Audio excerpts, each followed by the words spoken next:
여러분, 바울의 외모가 어떠했을까요? 바울이 키가 컸을까요? 바울이 잘생겼을까요? 그림 하나를 보여주시겠습니까? 2세기 초 소아시에서 나온 문서에서 어느 성으로 다가가는 바울의 모습이 묘사가 되어 있다고 합니다. 성경 이후 이 전승에 따르면 바울은 키가 작다고 합니다. 그리고 걸었을 때 안짱다리로 이렇게 걸었다고 하고요. 바울은 야윈 얼굴이고 코는 또 메부리 코라고 합니다. 그리고 대머리로 알려져 있고요. 짙은 눈썹이 하나로 이어졌다라고 기록하고 있습니다. 그래서 이 전통으로 계속해서 성화들을 보시면 대부분의 바울의 모습이 저렇게 조금은 잘생긴 측에 속하지 않는 얼굴로 그려지고 있습니다. 어떤 역사적인 배경에서 나왔는지 잘 알지 못하지만 이렇게 대부분 바울에 대해서 그림이 그려져 있습니다. 성화를 보면 그렇다라는 것이죠. 그렇다면 사도 바울의 성격은 어떠했을까요? 공통적으로 신학자들은 이렇게 이야기를 하는데요. 말하는 것이 조금 그렇게 유창하지는 않았다라고 그렇게 이야기를 하고 있습니다. 하지만 그는 열정적인 사람이다라고 이야기를 할 수가 있습니다. 어떤 면에서는 참 강하고요. 상대를 압도하는 인상 깊은 모습을 자주 보여주곤 하였습니다. 우리가 서신서들을 통하여서 그의 쓴 그 편지글들을 통하여서 우리가 알 수 있는 것은 그는 때때로는 아주 강하게 이야기하는 것을 볼 수가 있고요. 아주 또 거친 말들을 내뱉는 것을 볼 수가 있습니다. 그가 이렇게 강압적으로 또한 거칠게 표현했던 이유가 무엇일까요? 고린도후서 11장 29절에 이렇게 기록하고 있는데요. 누가 약하면 내가 약하지 아니하며 누가 실족하게 되면 내가 애타지 아니하더냐. 누가 넘어지면 내가 애타지 않습니까? 누가 한 성도가 아픔을 당하면 제가 정말로 속이 탑니다. 누가 한 명 실족하면 그 실족을 제가 도저히 못 참겠습니다. 내 사가는 성도가, 내가 가르치는 한 성도가 아픔을 당하면 제가 그냥 가만히 있지 못하겠습니다. 가서 아픔 연고라도 발라주고 누가 이 사람을 억압한다면 내가 그 사람과 싸우기라 하더라도 내가 내 성도를 지키겠습니다. 내가 복음을 올바르게 전해서 내게 맡겨진 양떼를 잘 감당하겠습니다. 사도 바울이 이렇게 한 이유가 무엇입니까? 사도 바울은 사랑의 마음으로 이렇게 했다라는 것입니다. 그는 다메섹 도상에서 하나님을 인격적으로 만나게 되어지죠. 예수님을 만나게 되어집니다. 그래서 그 모든 인생이 한순간에 완전히 변하게 되어집니다. 그러면서 자신이 받았던 그 사랑을 정말로 실천에 옮기며 살았던 인물이 바로 사도 바울입니다. 고린도 교회 성도를 향한 사도 바울의 마음도 동일합니다. 사랑의 마음으로 지금 고린도 교회의 편지를 통하여서 사랑을 표현하고 있는 것입니다. 여러분, 구원받은 자로서 살아간다는 것이 무엇일까요? 바울은 구원받은 자로서 어떻게 살아야 할지에 대해서 잘 가르쳐 주고 있습니다. 바울은 언제나 우리에게 도전을 주고 우리가 어떤 모습으로 살아야 될지 바울의 열정을 본받을 때가 참으로 많이 있습니다. 너티라는 단어를 우리가 종종 들어보셨을 것인데요. 행동 경제학 용어입니다. 타인의 선택을 유도하는 부드러운 개입이라는 뜻을 가지고 있죠. 그래서 쉽게 표현하면 우리가 때때로 옆에 사람에게 팔꿈치로 툭툭 칠 때가 있지 않습니까? 그래서 저거 좀 주우면 된다고 우리가 어떤 것을 가르칠 때 타인의 행동을 요구할 때 너치, 팔꿈치로 살짝 찌른다라는 표현이 있습니다.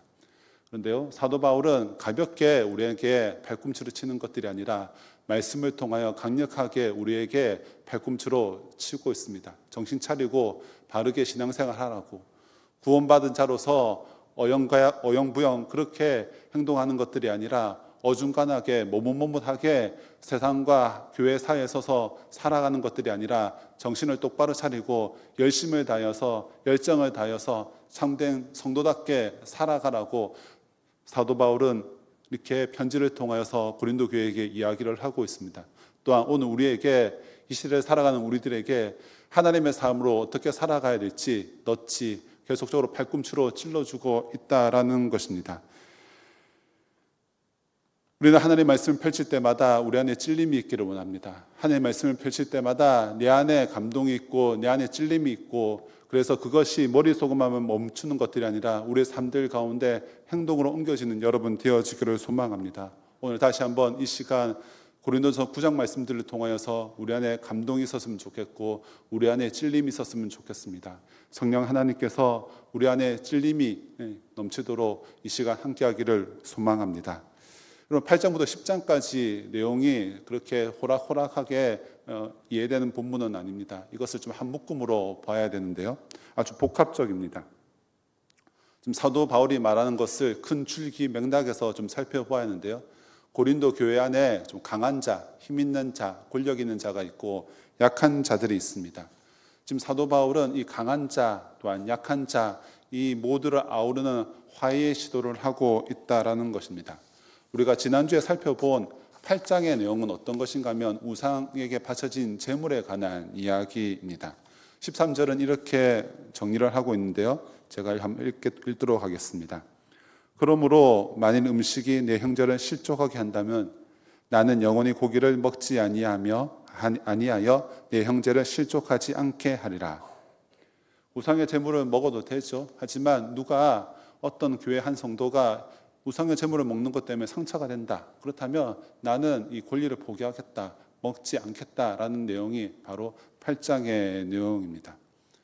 교회 안에 보면 믿음이 좋은 사람도 있죠. 하지만 때때로 믿음이 연약한 자들도 있다라는 것입니다. 사도 바울은 교회 안에 이렇게 믿음이 연약한 자, 쉽게 상처받는 자, 이들까지도 아우르면서 사랑의 빛으로 포용해주고 감사 안아주고 배려함들에서 8장에 대해서 이야기를 하고 있습니다. 그러면서 갑자기 9장 초반부에 보면 사도직에 대해서 언급을 하고 있는 것을 볼 수가 있습니다. 지금 같은 맥락에서 보아야 된다고 말씀을 드렸는데요. 8장부터 10장까지는 계속해서 교회 안에 있는 강한 자, 약한 자, 모든 사람들을 아우르는 지금 사도 바울의 권면이 담겨져 있습니다. 그러면서 어떤 것을 오늘 9장에서는 이야기하는가 하면 권리에 대한 포기에 대해서 이야기를 합니다. 권리에 대해서 포기를 하려면 먼저 내가 어떤 사람인지에 대해서 먼저 말하는 것들이 필요하겠죠. 그래서 9장 1절에 이렇게 기록하고 있습니다. 9장 1절에 보시면 내가 자유인이 아니냐, 사도가 아니냐. 먼저 내가 자유인이다라고 이야기를 하고 있죠. 우리가 성경을 읽을 때 자유인이다라고 했을 때 그렇게 실제적으로 피부에 와닿지 않습니다.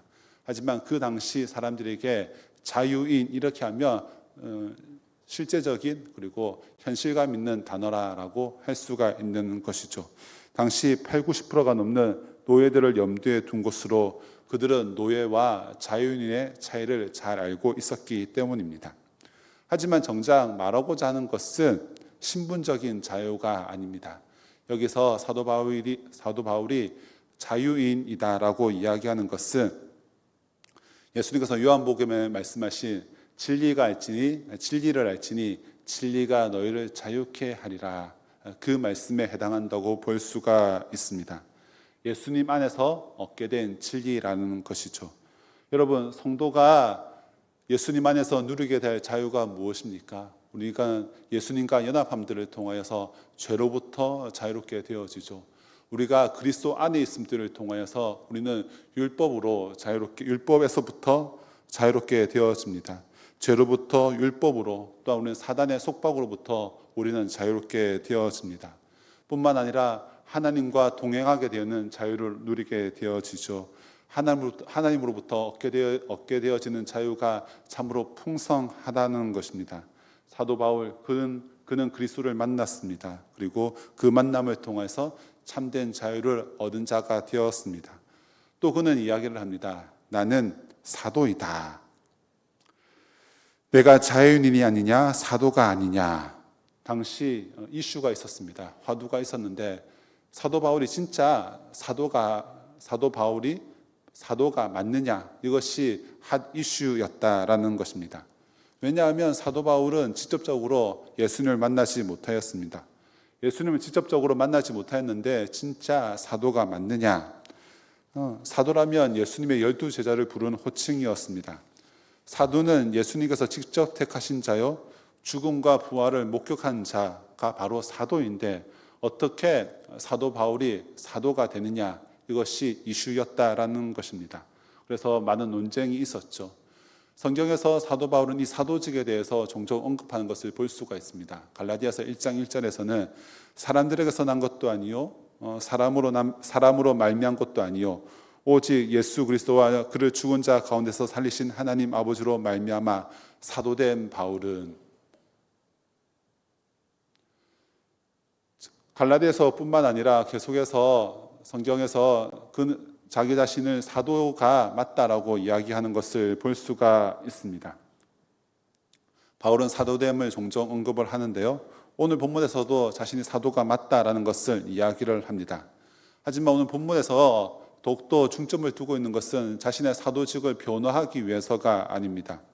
1차적인 이유가 아니라 여기서 사도직을 언급한 것은 그는 우리가 살펴보겠지만 사도로서 마땅히 재정적인 후원을 받을 수 있다, 자신의 사도로서의 권리에 대해서 이야기를 하기 위해서 지금 자신은 사도가 맞다라는 것을 이야기를 하고 있습니다.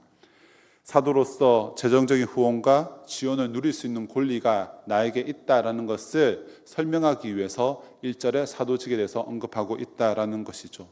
또한 9장 1절에 나는 이런 사람입니다 라고 이야기하면서 이렇게 이야기를 하죠. 하반절에 보면 주 안에서 행한 나의 일이 너희가 아니냐. 주 안에서 행한 일이 무엇일까요? 여러분, 우리가 잘 알듯이 사도 바울은 선교 여행을 떠나게 되어졌죠. 선교 여행을 할 때마다 그곳에서 그냥 관광하고 돌아다니는 것이 아닙니다. 어쨌든 간에 어떤 여러 가지 방법들을 사용하여서 하나님의 교회를 세웠습니다. 복음을 증거하고 고린도에 가면 고린도 교회를 세우고 그 지역에 갈 때마다 교회를 세웠죠. 그러니까 너에게 행한 일, 고린도 교회를 향해서 너에게 행한 일이 무엇입니까?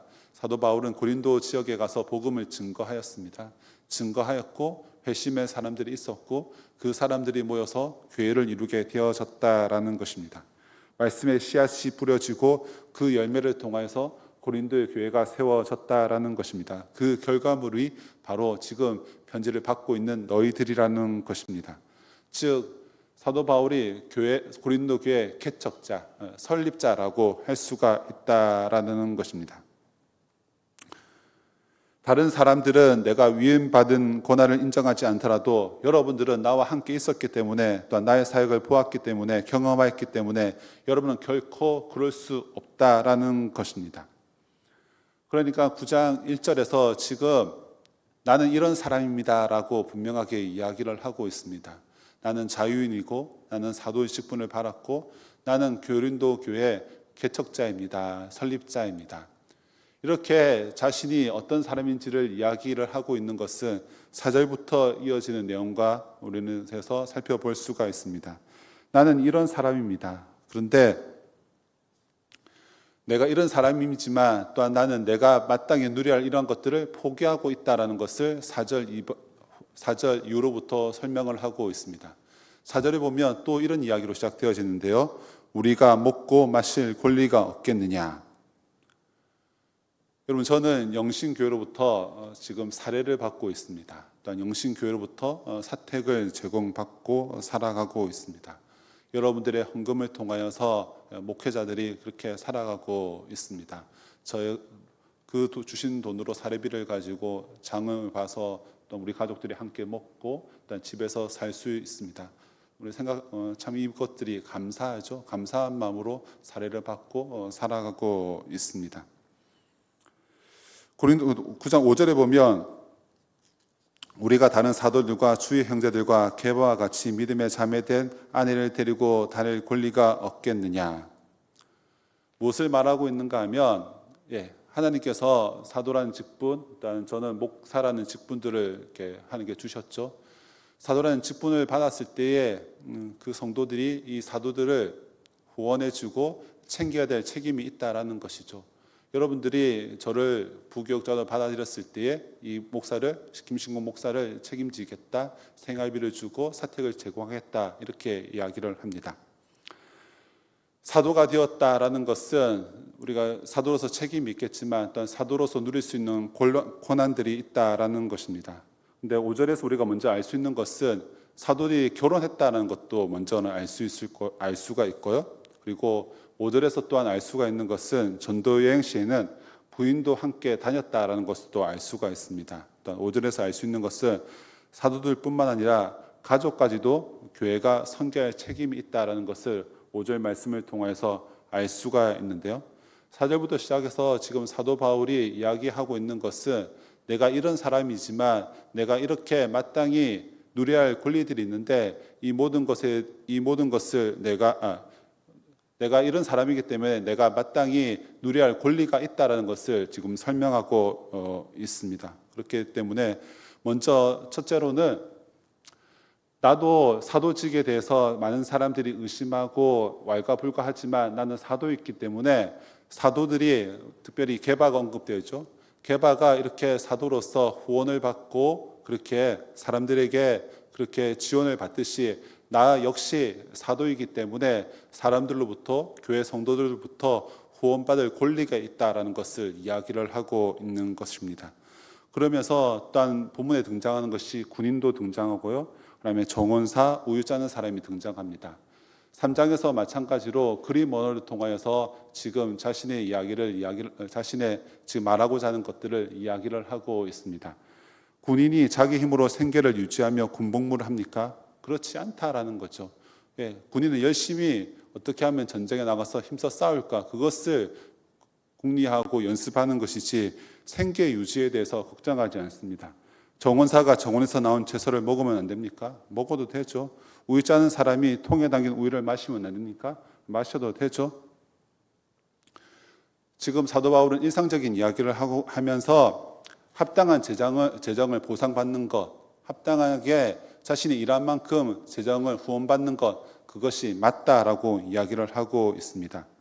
세 번째로 지금 권리에 대해서 이야기하면서 성경에서 재정 후원이라는 것이 그냥 세상적인 기준이 아니라 성경에서 말하는 원리다라고 하면서 신명기 말씀을 인용을 합니다.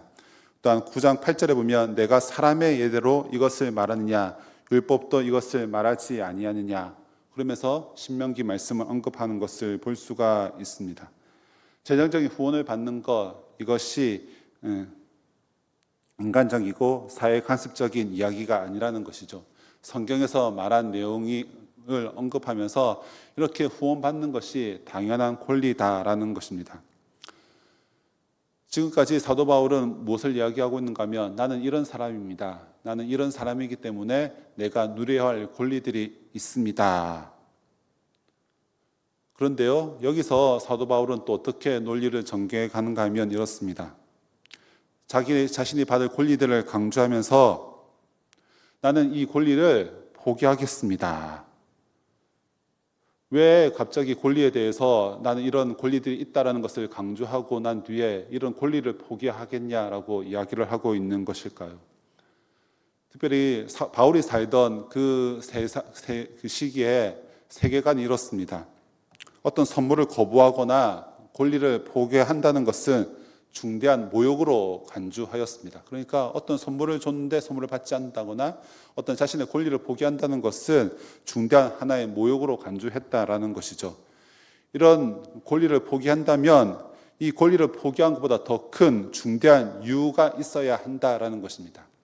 내가 가지고 있는 권리를 포기한 것보다 더 큰 어떤 이유가 있어야지 이해가 된다라는 것이죠. 권리를 포기할 만큼 사도 바울이 내세우고 있는 이유가 무엇입니까? 우리 12절 말씀을 우리가 다 같이 한번 읽어보도록 하겠습니다. 고린도전서 9장 12절입니다. 같이 한번 읽어볼까요? 그러나 우리가 이 권리를 쓰지 아니하고 범사에 참는 것은 그리스도의 복음에 아무 장애가 없게 하려 함이로다. 여러분 신들러 리스트 한 번씩은 아마 다 보셨을 것입니다. 어떤 내용인가 하면 독일의 사업가이자 기회주의자인 신들러는 유대인이 경영하는 그릇 공장을 인수하기 위해 수단과 방법을 가리지 않습니다. 인건비 없이 수백 명의 유대인을 고용한 신들러는 우연히 유대인 회계사 스톤과 가까워지게 되고요. 나치에 의해 참혹하게 학살되는 유대인들의 참혹한 실상을 이렇게 마주하게 됩니다. 그래서 그는 양심이 흔들리기 시작했고 마침내 그 강제 노동 수용소에 있는 그 유대인들을 구하기로 결심을 하죠. 그렇게 해서 그는 리스트를 적기 시작하죠. 살려줄 리스트. 그리고 그 리스트는 1,100명. 그 1,100명을 구해냅니다. 마지막 장면이 이렇습니다. 유대인들은 금깃발을 뽑아서 하나의 반지를 만들죠. 그 반지에 떠나는 그 신들을 향하여서 반지를 선물하게 되어지는데요. 그 반지에는 탈무드의 격언이 적혀 있습니다. 그 내용은 이렇습니다. 하나의 생명을 구하는 자는 세상을 구하는 것이다. 그래서 마지막 장면은 이 반지를 받고 이 신들로는 울면서 이야기를 합니다. 나는 더 살릴 수 있었다고. 나는 생명을 더 구할 수 있었다고. 저 자동차를 팔면 10명을 더 살릴 수 있었고, 나치 배지를 가리키며 이 금 배지를 팔면 2명을 더 살릴 수 있었다고. 한 생명을 내가 더 살릴 수 있었다고. 그렇게 하면서 더 우는 장면이 기억에 납니다. 여러분, 결국은 사람입니다. 한 사람으로 인해서 모든 것이 변하게 됩니다. 우리는 사람 때문에 웃습니다. 하지만 때때로 우리는 사람 때문에 지치죠. 사람 때문에 상처를 받습니다. 배신, 증오, 사람 때문에 시작됩니다. 이 영화에서 말하는 것은 사람 때문에 세상은 존재한다는 것입니다. 그리고 사랑은 모든 것을 이긴다는 것을 메시지로 전해주고 있습니다. 사도 바울이 고린도 교회를 향한 마음, 바로 사랑의 마음입니다. 이렇게 편지를 적고 있는 자체가 사랑의 마음으로부터 시작되어졌다라는 것이죠. 그리고 성도들이 지금 분쟁과 여러 가지 문제로 고생하고 있는 이 성도들이 참된 자유를 누리고 살아가기를 원하는 심정으로 편지를 꾹꾹 적어 내려갔을 것입니다. 신들러가 한 생명이라도 더, 저 자동차를 팔았으면 10명이나, 저 금배지를 팔았으면 2명이나, 그것보다 더 큰 부르짖음이 사도 바울에게 있었다라는 것입니다. 고린도 교회를 향한 사도 바울의 마음은 구원의 열정으로 가득 차 있었다라는 것입니다. 19절 말씀을 우리 같이 한번 읽어보도록 하겠습니다. 내가 모든 사람에게서 자유로우나 스스로 모든 사람에게 종이 된 것은 더 많은 사람을 얻고자 함이라. 사도 바울, 그는 열정의 사람이었습니다. 사도 바울은 이렇게 말을 하였고 그대로 실천에 옮겼습니다. 유대인들에게, 율법 아래 있는 자들에게, 약한 자들에게 사도 바울은 참으로 종이 되었습니다. 약한 사람처럼이 아니라 아예 약한 사람이 되었다라는 것입니다. 약한 사람을 배려하는 수준을 넘어 그는 아예 약한 사람이 되었다라는 것입니다. 그가 그렇게 한 이유가 무엇입니까? 오로지 복음 때문이었습니다. 오로지 복음의 진보 때문에 그는 자신이 가지고 있는 모든 권리들, 누려야 할 권리들을 다 포기했다라는 것입니다. 여러분, 교회 구성원들은 참 다양하죠. 우리 교회만 하더라도 참 다양한 사람들이 모여 있습니다. 고린도 교회 동일합니다. 다양한 사람들이 있었을 것입니다. 믿음이 좋은 사람도 있었고 연약한 사람도 있을 것입니다. 처음 믿은 사람도 있었고 참 많은 경우의 수가 있다라는 것이죠. 유대인들도 있었고 이방인들도 있었고, 사도 바울은 지금 모든 구성원들을 아우를 수 있도록 이야기하면서 궁극적으로 이야기하고 있는 것은 복음의 본질입니다. 차별 없는 복음, 구원의 은혜를 주시는 하나님의 복음을 고린도 교회 모든 성도들에게 임하기를 원하였다라는 것이죠. 지금 사도 바울이 이야기하고 있는 것들이 무엇입니까? 저는 자유인입니다. 저는 사도입니다. 저는 고린도 교회 설립자입니다. 그래서 저는 누릴 수 있는 권리들이, 고난들이 참 많이 있습니다. 하지만 저는 이 모든 권리들을, 고난들을 다 내려놓습니다. 왜 그렇습니까? 저는 하나님 앞에서 아무것도 아닙니다. 자유인, 사도지, 설립자, 그것은 하나님 앞에서 저에게는 아무것도 아닙니다. 사람들 앞에서 보여지는 그 껍데기, 권리, 이 모든 것을 포기해서라도 저 한 사람이, 상처받은 저 영혼들이, 고린도 교회에 지금 가슴 아파하는 저 영혼들이 살아날 수 있다면, 회복될 수 있다면 저는 이 모든 것을 다 포기하겠습니다. 한 영혼이 구원받기 위해서, 상처받은 영혼이 회복되기 위해서라면 내가 가지고 있는 모든 것을 다 내려놓겠습니다. 이것 아깝지 않습니다. 하나님 앞에서 이거 내려놓는 거, 사람들 앞에서 이거 내려놓는 거 저는 결코 아깝지 않습니다. 이것을 포기해서까지라도 저 영혼이 살아날 수 있다면, 저 생명이 화해할 수 있다면, 고린도 교회가 회복될 수 있다면 저는 이 모든 것을 내려놓습니다. 저는 아깝지 않습니다. 내가 만난 예수 그리스도, 사도 바울은 이런 예수를 만났습니다. 모든 것을 회복시키시고 모든 것을 아우르시는 그 예수 그리스도를 만났기 때문에 이런 참된 고백이 사도 바울의 입술에서 나올 수 있었다라는 것입니다. 교회 안에 있는 강한 자나 약한 자, 사도 바울은 권면합니다. 우상에 바친 음식을 거리낌 없이 먹는 자나, 혹 이것 때문에 공동체 상처를 줄까 봐 먹지 않는 자나, 모든 자들이 그리스도 안에서 참된 자유, 참된 안식을 얻기를 바라면서 사도 바울은 이렇게 한자 한자 고린도 교회 편지를 적어 내려가고 있는 것입니다. 사랑하는 성도 여러분, 말씀을 정리하도록 하겠습니다. 오늘 스승의 날이죠. 사도 바울은 우리에게 참된 스승의 모습을 보여줍니다. 오늘 찬양 가사에서도 성령이 스승 되셔서 우리를 가르치시고 참된 성령님이 우리의 스승이 되어 주시죠. 또한 사도 바울은 또한 우리에게 귀한 스승이 되어 줍니다. 그들이 걸어갔던 길들, 사도 바울이 걸어갔던 길들, 그 여정들 우리에게 늘 도전이 되어집니다. 하나님 앞에서 포기할 수 있었던 것은 오로지 복음만이 그 땅 가운데, 고린도 땅 가운데 흘러넘치고 참된 복음이 선포되어지고 그래서 그 교회 안에 참된 회복이 일어나기 원했던 것들, 사도 바울은 그런 스승이었습니다. 사랑하는 성도 여러분들, 우리는 어떻게 살아야 할까요? 사도 바울은 오늘 또 넛지로 큰 찔림으로 우리 영신교회에게 이야기를 합니다. 하나님 복음 앞에서 포기할 준비가 되었느냐? 마땅히 누려야 할 것들을 내려놓을 준비가 되었느냐? 그렇게 해서라도 한 영혼을 구할 수 있다면 너희들은 이 모든 것을 포기할 수 있는 믿음이 있느냐? 사랑하는 성도 여러분들, 우리 안에 큰 믿음이 있었으면 좋겠습니다. 우리 안에 큰 감동이 있었으면 좋겠고 성령님께서 우리에게 말씀하실 때마다 이 말씀에 순종하는 여러분 되어지기를 소망합니다. 여러분, 강한 자나 약한 자나 교회 안에 참 다양한 사람들이 존재합니다. 쉽게 상처를 받고 쉽게 아픔을 겪기도 합니다.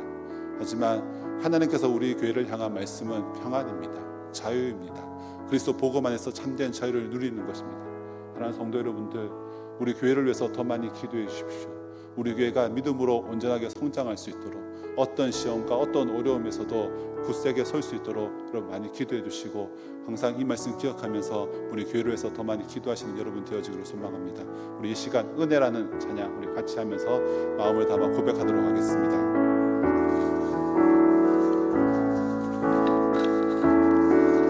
내가 누려왔던 모든 것들이, 내가 지나왔던 모든 시간이, 내가 걸어왔던 모든 순간이 당연한 것 아니라 은혜였소. 처음부터 다시 할게요. 내가 누려왔던 모든 것들이, 내가 지나왔던 모든 시간이, 내가 걸어왔던 모든 순간이 당연한 것 아니라 은혜였소. 아침해가 뜨고 저녁에 노을, 봄의 꽃향기와 가을의 열매, 변하는 계절의 모든 순간이 당연한 것 아니라 은혜였소. 모든 것이 은혜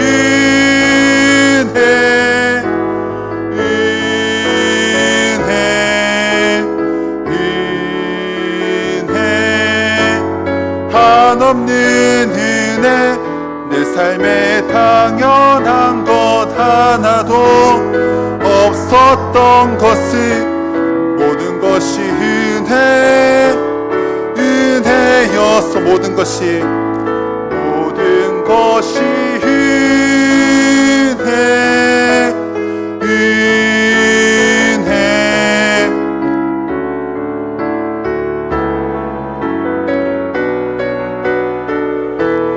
내 삶에 당연한 것 하나도 없었던 것은 모든 것이 은혜였소. 우리 시간 말씀을 가지고 한번 동서로 한번 기도하도록 하겠습니다. 바울이 그랬던 것처럼 그리스도인 역시 하나님의 풍성하신 은혜에 대한 응답으로 자신에게 속한 것을 기꺼이 자발적으로 주는 것이 마땅하다는 깨달음을 허락하여 주시고, 분노를 느낄 만한 상황들을 오히려 기쁘고 자랑스럽게 받아들일 수 있는 하나님의 믿음을 허락하여 주시옵소서. 복음의 진전을 위해 준비된 바울의 모습처럼 한 사람을 얻기 위해 어떤 모양과 성격의 사람이라도 받아들일 준비가 되어 있는가를 돌아보게 하시고, 복음 선포를 더 신실하고 효과적인 것이 되도록 지속적으로 자신을 절제하고 많은 것을 포기하는 삶을 살아가는 우리 모든 성도님들 되게 해달라고 우리 주어진 말씀을 기억하며 우리 이 시간 한번 기도하도록 하겠습니다. 하나님, 나는 이런 사람입니다. 그렇습니다. 사도 바울은 참 많은 것을 가졌습니다. 하지만 그는 그의 모든 것을 포기하였습니다. 왜 그렇습니까? 마땅히 누려야 할 것들이, 하나님 내가 가진 것들이 다 하나님의 은혜였다라는 것을 경험하였기 때문입니다. 내가 만난 예수 그리스도, 내가 경험한 예수 그리스도, 한 복음, 그 복음을 통하여서 한 생명이 변화되어지고 한 교회가 회복되어지고 주님 아버지 상처 입은 영혼들이 하나님 치료가 되어진다면 내가 가지고 있는 모든 것들을 당연한 것으로 받아들이는 것들이 아니라 하나님 그 모든 것을 포기했다는 그 믿음, 주님, 우리가 누려야 할 것들이 있습니다. 자유인으로서 또 하나님의 자녀로서 마땅히 누려야 할 것들이 있습니다. 하지만 한 영혼이 상처받는다면 그 모든 것을 포기할 수 있는 믿음을 허락하여 주시기를 간절히 소망합니다. 우리 영신교회에 한 성도가 아픔들이 있다면 그 아픔을 치유하기 위해서 내가 가진 것을 당연하게 권리를 포기하는 믿음을 허락하여 주시기를 간절히 소망합니다. 한 영혼이라도 한 생명이라도 아끼고 섬기며 사랑하는 우리 교회 모든 성도님들이 다 될 수 있도록 인도하여 주시기를 간절히 소망합니다. 주님, 그렇습니다. 사도 바울 어떻게든 복음이 진전되기 위하여서, 복음이 풍성하게 되기 위하여서, 복음이 열매 맺게 되기 위해서 모든 것을 헌신하였습니다. 모든 것을 내려놓았습니다. 하나님, 우리는 어떠합니까? 철저하게 내려놓을 수 있는 하나님 앞에 그 권리를 포기할 수 있는 믿음이 있습니까? 헌신에 대한 준비가 되어 있습니까? 권리를 포기할 수 있는 용기가 있습니까? 하나님 아버지, 말로만 우리가 행하는 것들이 아니라 행동에 옮기는 자가 되어지기를 간절히 소망합니다. 사도 바울은 세상과 타협하지 아니하고 자신의 것을 내려놓았습니다. 자신의 것을 철저하게 주님께 내려놓았습니다. 나는 내 자신이 연약한 자가 되었습니다. 종으로 섬기기 위하여서 종이 되었습니다. 하나님, 그러한 믿음, 그러한 실제적인 믿음의 소유자인 사도 바울이 우리가 참된 스승이 되었습니다. 하나님 아버지, 우리도 참된 사도 바울의 모습을 답하여서 우리 다음 세대에게 신앙을 물려주기를 간절히 소망합니다. 우리 가정에서 내가 참된 하나님 영적인 가정이 되어서 참된 스승이 되어서 우리 다음 세대에게, 자녀들에게 하나님 아버지 선한 영향을 미치는 하나님 아버지 믿음의 자녀들이 다 되어주기를 간절히 소망합니다. 하나님, 고린도 교회가 참 아픕니다. 그 아픔들을 지금 편지를 통하여서 묻고 사랑을 담아 적어 내려갑니다. 아픔들, 강한 자나 약한 자나 하나님 아버지 모두를 아우르는 그 사도 바울의 권면들, 동일하게 이 시대를 살아가고 있는 이 한국교회를 향하여서, 영신교회를 향하여서 우리 안에 이 말씀이 너치가 되게 하여 주시고 우리 안에 진림이 되어서 우리 교회 안에 있는 모든 상처들, 연약한 자들, 또한 강한 자들에게 위로의 말씀이 되어지기를 간절히 소망합니다. 하나님의 말씀을 읽을 때마다 이 말씀 우리 안에 참된 진림이 되게 하여 주시고 말씀을 통한 회복의 역사가 우리 가운데 흘러넘칠 수 있도록 인도하여 주시옵소서.